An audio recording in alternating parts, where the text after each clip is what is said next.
Maraming salamat, Riza. Magandang umaga po sa inyong lahat. Tulad po nung nabanggit ni Sir Willie kanina, palawak at palaki, palawak at palaki ng palaki ang mga programa ng Milo Sports. Ang pinaka-main objective po naman namin is to really get your child into sports. Kaya po kami ay lubos ang pasasalamat sa Department of Education at syempre the Philippine Olympic Committee represented by Mr. Ed Pixon para po sa aming vision to get more children into sports.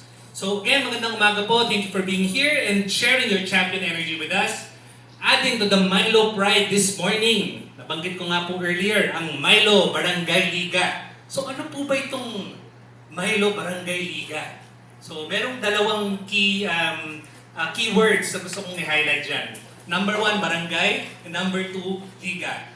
Ang barangay, yan po ang pinaka-basic na unit of government. So lahat po tayo may pinanggaling ng barangay. And ang liga naman po, sanay po tayo every summer meron po mga basketball leagues. Ako po nung bata ako at the early age of 8 years old, naglalaro po ako sa mga basketball league. Hindi nga lang po ako naging professional basketball player, pero through sports, natutunan ko po itong mga values na ito para marating kung nasaan po ako ngayon right now. So what is Barangay Milo Liga? This amazing project is in close cooperation with 100 barangays nationwide. So 100 po, napakarami po niyan. And seeks to elevate the yearly Filipino tradition of the Barangay Liga or community-based tournaments during the summer school break. So kung yung nabanggit po ni Sir Kevin kanina, yung Milo Champ Camp, nangyayari po yan during the school year, ito naman pong Barangay Liga is during the summer time of the year. Para tuloy-tuloy po ang sports programs na pwede nilang salihin for the whole year. So the Barangay Milo Liga hopes to help Filipino youth become more active and inspire residents to become more engaged in their respective communities. So what will happen is we, together with the 100 barangay communities, i-refurbish po namin yung mga basketball, dual-purpose volleyball court na rin po doon sa kanilang mga barangay. Kasi po, ang natutunan po namin in our consumer immersions, school immersions, tsaka mga consumer research, isa po sa mga pinakamalaking barrier kung bakit ang mga magulang hindi po pinapasok ang mga anak nila sa sports is because of lack of safe places to play.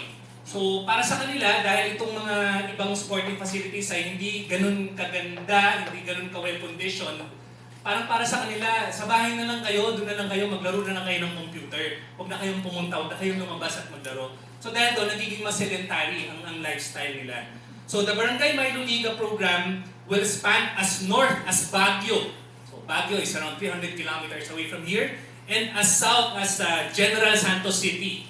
So lilipat pa tayo all the way to Mindanao. So ganun po kalayo ang scope niya. As north as Baguio, all the way to as south as General Santos City. It also aims to transform the community sports facilities, turning them into Milo courts of values. So it's not just your typical Milo basketball court, it's a Milo court of value, wherein every time you get your children or you get yourselves into sports, you get to learn the different character-forming values tulad ng disiplina, kumpiyansa, at saka pakikisama. Those are the 3 values na hinahanap po talaga ng mga magulang sa kanilang mga anak.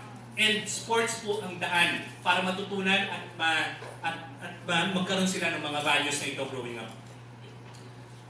So improvements to be made in the facilities include repainting or restoration of the basketball courts, augmenting the barangay's inventory of brand new sports equipment for better and safer play. So sa Barangay Liga, ang mga components niya, meron tayong basketball court, so paparefurbish po natin yan. And syempre, para makalaro kayo ng basketball tournament, kailangan meron kayong bola, which we will also give to the participating barangay communities. So all these efforts are being made so that the barangay's young residents and even children from surrounding communities and nearby schools will have access to well-conditioned sports venues and become inspired to go out and play.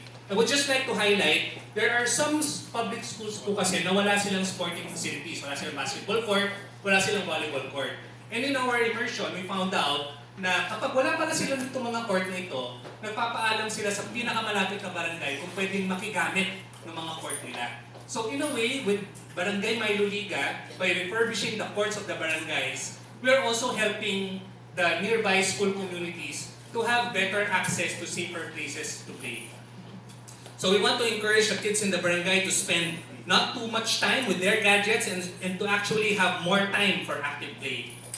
And we will also be mounting events in these restored spaces in the hopes to unite the community and encourage children to participate in dynamic gameplay.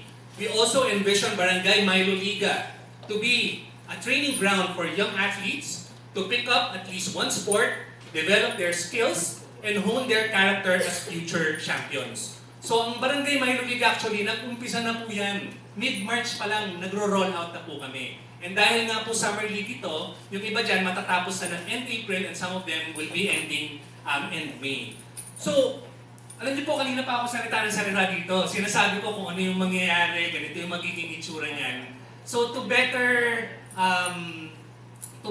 help you visualize what we mean with Barangay Milo Liga, we have prepared a very short video, 2.5 minutes lang po ito, para ma-visualize nyo kung ano yung gusto talaga namin mangyari with Barangay Milo Liga. Again, 100 barangays, as north as Baguio, all the way to as south at General Santos City. So, ma'am, if we can play the video, please.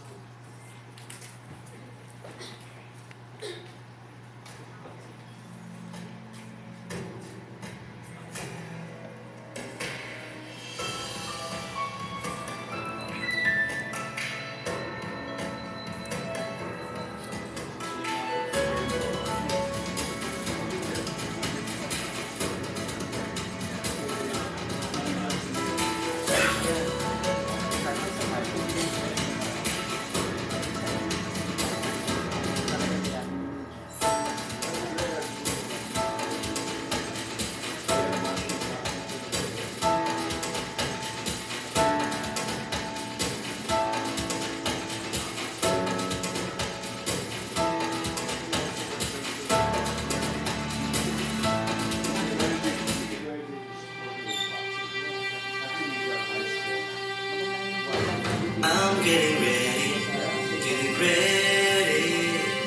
Oh, what a day it's gonna be. Got to fill up, gotta get going. I need the energy, the winning energy.